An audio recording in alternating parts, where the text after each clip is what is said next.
In Hurricane Helene's wake, devastation and destruction stretching as far as the eye can see. We were not prepared for this.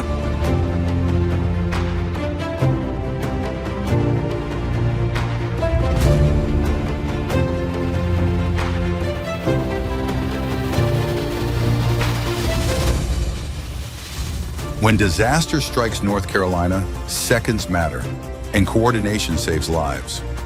Hurricane Helene exposed the challenges of operating when infrastructure fails and information is limited. That's why the Badger Rapid Command Unit was created. The Badger Rapid Command Unit delivers mobile incident command, advanced drone operations, and search and rescue support, providing real-time intelligence when it matters most. Designed for overland response in disaster environments, the unit restores connectivity, strengthens coordination, and expands North Carolina's response capabilities, even in communications-denied conditions. Tactical, mobile, resilient, the North Carolina Badgers, ready for the next disaster before it happens.